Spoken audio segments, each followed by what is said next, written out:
This is TWiT. The brilliant Dr. Nirit Weiss-Blatt, who is a former tech journalist, former tech PR person, who had wrote a wonderful book, I know because I blurbed it, and even though it includes quotes from me, that aside, that is right up our alley, which is about tech coverage and when it shifted from optimistic to dystopian and moral panic and all that. And she has a great theory about that, which of course I'll let her say.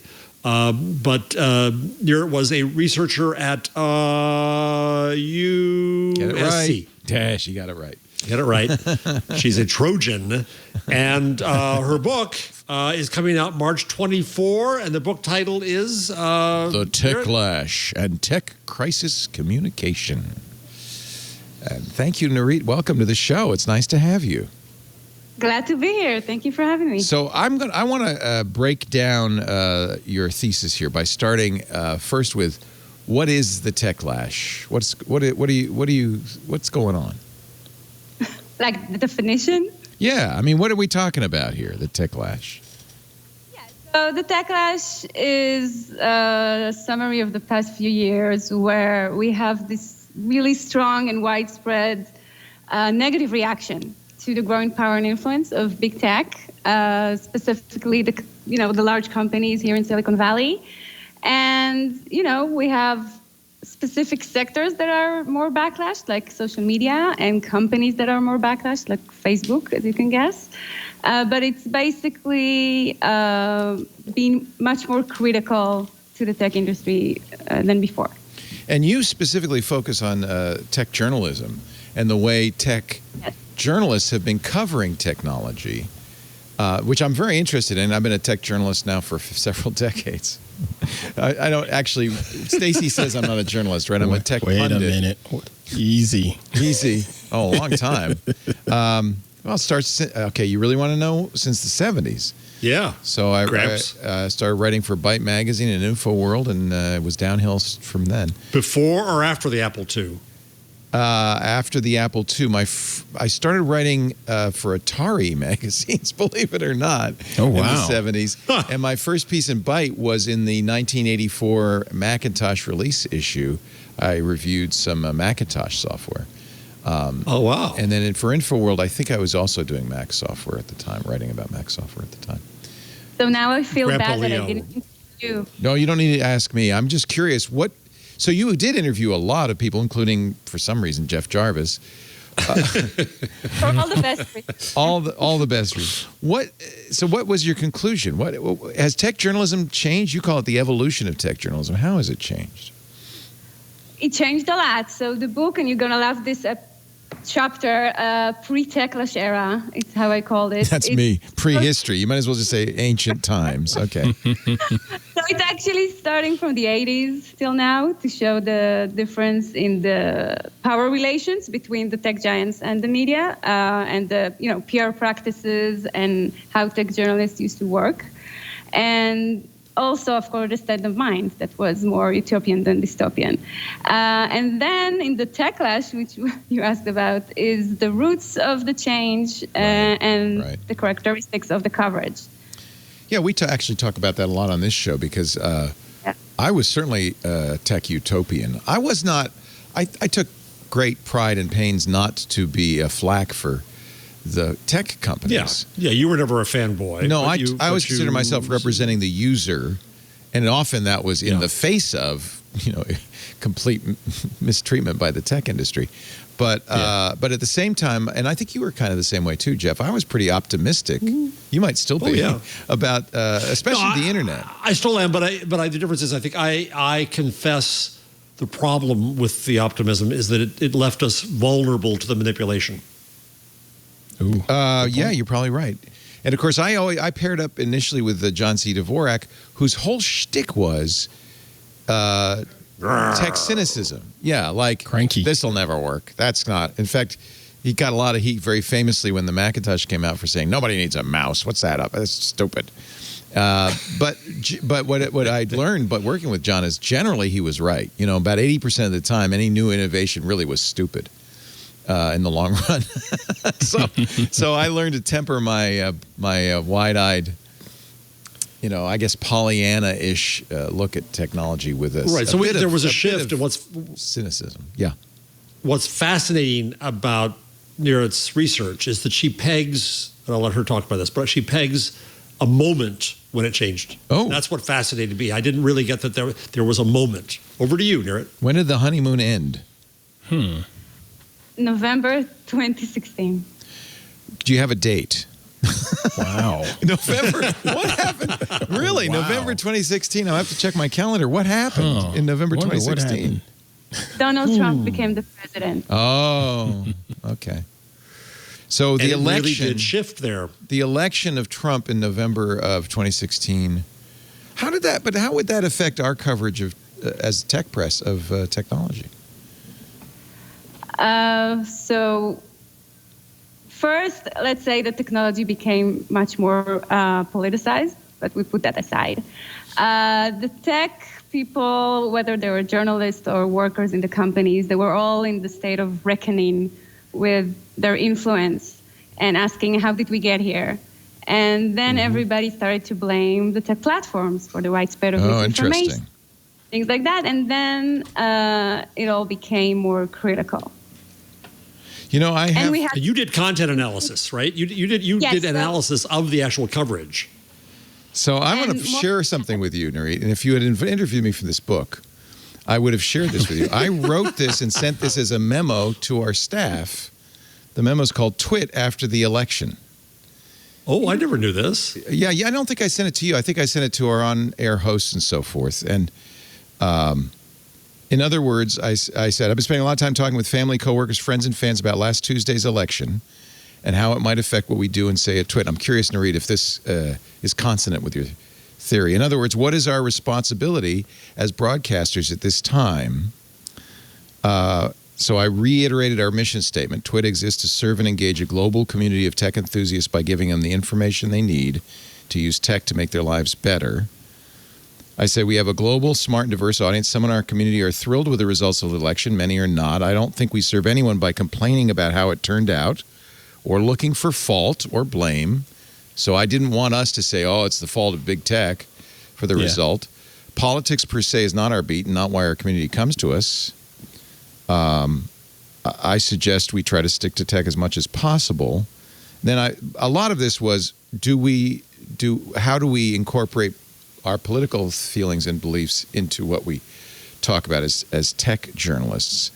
How do we keep Jarvis from getting rid of all of our listeners? Well, I should have sent this to you, Jeff. I propose we address politics only when there is a technology angle and it's appropriate to the show. Does Facebook have an obligation? This is 2016. Does Facebook have an obligation to block fake news? What was the role of Twitter in Trump's election? Are Trump's policies good or bad for Silicon Valley? Twig and TWiT will inevitably broach these subjects. We did during Obama's administration. We'll continue to do so now. And then I also addressed conspiracy theory, even at this time. There's one particularly thorny area where answers are not always so easily distinguishing fact from fiction from faith. So I talked about climate. We have an audience and a voice. We do have a responsibility not to maintain a false neutrality in one case. There's a clear, bright line which we can never cross, and I said racism, discrimination, sexual preference, gender choice, and all of those things. So I guess agree with what you are saying, Nirit, is I did see the election as something that we had to consider as a tech journalistic entity. So more than that, and more than the content analysis that Jeff mentioned, what I've done, I'm a big data analytics kind of a girl. So I looked at the big tech companies and their peaks during the year, and I analyzed those peaks of coverage, like the biggest stories they have during the years.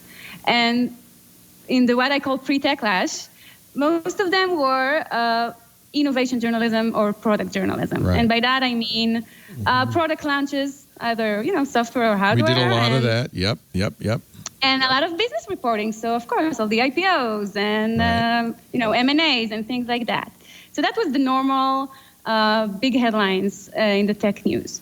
But when I analyzed 2017, most peaks were negative, tech scandals, and most of them were like fake news after the Las Vegas shooting, which involves Twitter, Google, and Facebook. And we had the Russian interference and all the investigations starting in Congress. So all those headlines were not there before, right? So we had investigations and fines and privacy issues, and all of them were in the tech coverage all the year, all the time. But they were less visible. Right. Because there was less coverage of those issues. And the shift that I'm showing in the book is that since 2017, those are the salient, the major stories in the tech coverage. I think that's fair. I'm looking at our rundowns from late 2016 and early 2017. I have a record of every show we've done. And I think that's actually fair, that it did somewhat change our kind of a focus. But in my defense, I always felt a little guilty about just talking about shiny things. And I think that happened earlier for me because I started to become aware of the climate consequences of filling landfills with, 2-year-old smartphones. And so I think we kind of tried to downplay that. I certainly addressed those issues in the years before that. But I think you're exactly right. I think that we did shift. Our coverage became less about what's the next new thing and what's the big IPO, and more about how tech influences society. And I think you're right, often negatively. And Jeff's always yelling at me for that, right, Jeff? Yeah, I am. Where do you think it goes, Nirit? Do you think it changes again, or do you think this is the path we're going to be on for the foreseeable future? So the theme of the book is pendulum swings, and I'm showing how in the pre-TechLash era we had several of them. Think about the positive coverage in the .com bubble, and then after that, how was the coverage after the burst? I mean, the tech CEOs were God, and then they became dog, right? So we had that before. But what I'm showing since the TechLash and up is that even with the pandemic, and we had this very short second honeymoon. We did. Also yeah. Great for technology. The Zoom honeymoon. Yeah. Here, it was so short. And all the TechLash subjects and issues resurfaced again very quickly. So actually, the TechLash is here to stay. So we went from one extreme to the other, but this extreme is here. How do you measure? We're not going back to the other one, definitely. How do you measure? Do you do content analysis? How do you, since you're data-driven, what are the data points for this? So I collected the tech coverage of the big tech companies from both traditional media and tech blogs. And then I mapped their, as I said, the yearly timeline. After that, I looked at each really big story and analyzed their response. So I took the press releases, spokesperson statement to journalists, and everything that I could use about how they reacted to everything that's happening, and how reaction is a data point as well. Those responses backlashed as well, because I'm also showing the coverage of how the journalists look at those responses and said it's BS. And so it's back and forth between how the tech companies present the stories and how the media does it. So it's not just the big data shows me the big stories, but then the content analysis go deeper into the actual content. Well, Jeff knows I eliminated the Google changelog right about that time. I didn't want to talk about that anymore. But he made me bring it back, so. I did. Let me ask you two questions there, Nirit. I'm curious from that. One is, from the two perspectives you just mentioned. On the journalist side, did they feel guilty and had to overcompensate for their utopianism once tech became a whipping boy? And on the tech side, did the tech people understand the problem they had with their hubris and attitude, and the people just didn't like them? Yeah, so let me answer that in a few ways. There are many factors at play here. So first, there's the power relations between the two groups. So when we were in the phase of innovation journalism and everything is shiny and cool, and innovations are basically good for society, then the tech companies had this power, and we all know their infamous secrecy and limited access, and the tech journalists just want to be, as I said, closer to God. And that made some of the tension that we have today, I think. And then when it moved to tech is, negative and ruin society phase, tech are more defensive and they need always to react about their new scandal of the week, right? So the tech journalists saw that when they dig up and find more harm and have real impact in the world, it's actually good journalism and more journalists join the effort. So now the relationship is much different. I'm curious too. I never asked you so you went from being tech journalist to tech communications, and then choosing to go into the academe. She started in the dark side. She started in PR. Went to the light side, and then went to the ivory tower. What made you decide to do research on this? How did you end up choosing the academe then? Yeah, so when I covered the tech ecosystem in Israel, that was in the early 2000s, we were in the innovation journalism phase, and everything was exciting, and Israel is the startup nation, and all the coverage was about all the cool things coming out of Israel.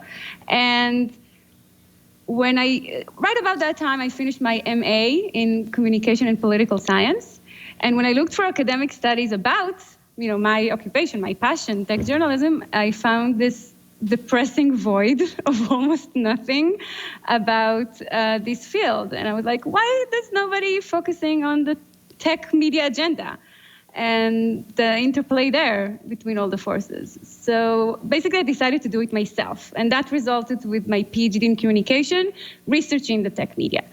But that was tough a decade ago because all my colleagues and professors are in political communication. So one of the reviewers actually wrote, "Who cares about tech news? They are not important." Wow. FYI, Leo, they are not important. Well, I think I understand why they think that. I think tech news is often viewed in the same way that, automobile food news is, where car and driver is not considered a journalistic entity as much as an arm of the big three automakers. But that's why from day one, and I think maybe I'm a little bit of a maverick in this business, very consciously decided not to do that, to kind of renovate or rejuvenate. To use your metaphor, to use your analogy, if autos had been covered as a societal phenomenon with their impact on cities and on life in America and on pollution and such, would have been a big difference. But they weren't. Yeah, I think once podcasting happened and blogs too, there were people who are not mainstream tech journalists who absolutely had an adversarial relationship. But I don't, Nirit, you probably don't know this, but I don't talk to PR people ever. I make a point of it. We don't do loners for the most part.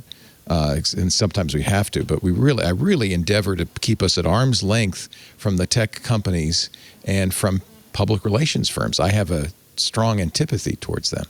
So you're not alone in this. Yeah, well, now it's probably a little bit more common, but for 40 years I've been making a point of that because I always made sure it was clear in my mind. You heard our mission statement that I was a ombudsman for the user, not for the tech industry. But I can see why your professor would have looked at this and said, "Oh yeah, is there a name for that, Jeff? Genre publishing or niche publishing?" Well, the service journalism is what we call it. Yeah, service journalism. That's it. And I think now I have a very different view. I think journalism should be a service as a whole. So I think that's a. But who do they serve is the question. They speak truth to power, right? And what is it? What is the role of the journalist? Is to make the discomfort the comfortable. Or yeah. Hold power to account. Yeah, all of that. And I think that perhaps service journalism is never viewed as never been viewed as its role. Its role, just like Beltway journalism in Washington D.C., its role is access, and you can't risk access by speaking truth to power. It doesn't work. Go ahead, Ant. I'm sorry. But is anyone even Go ahead, Ant. Is anyone even discussing the idea that these big journalistic companies have shareholders to answer to, and regardless of how great these writers are, it still comes down to they need clicks. So editors are going to have to make things clickable and sometimes put in something out there that's just a little bit off the wall is what's going to get those clicks. Are you finding stuff like that in your research?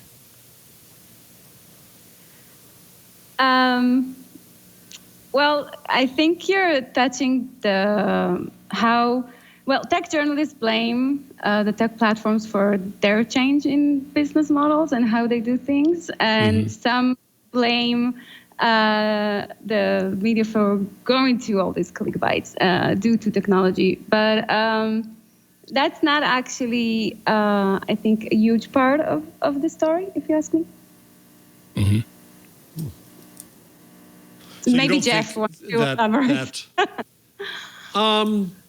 I don't know. I think that we feed off of conflict, which is what I think Ant's point really is. And if you and so an editor looks and said, "Oh, good, there's an enemy, there's a bad guy, there's a victim," and we can portray it that way. Then I'll agree with Ant that I think that becomes. It doesn't matter what the fight is. Oh, good, there's a fight. Let's promote it. Is that what you're kind of saying, Ant? Yeah. Right. In that case, I think that, I totally agree that if there is any bias in the media, is that it's pro-conflict. Yes. I think conflict. Right. Absolutely. That's why Leo and I fight so much. It's just for that reason. It's just we do it for the clicks. Well, when it works. That's it's ruined all journalism, if you ask me. And to also touch this point, this is why we have articles such as the evil list, listing the 30 most harmful, dangerous, evil companies in tech, because that's like the headline to put on such stories. That's doubly bad. It's a listicle and it's the evil list. It's bad in every respect possible. Let me take a little break. Hold on a second, Jeff. Hold that question. Hold that thought. I want to take a little break. Our guest, this is great. I'm really thrilled to have her, even though she's breaking my heart. Dr. Nirit Weiss-Blatt is the author of the TechLash and the Tech Crisis Communication, techlashbook.com. It comes out March 24th, but you can pre-order it on Amazon right now.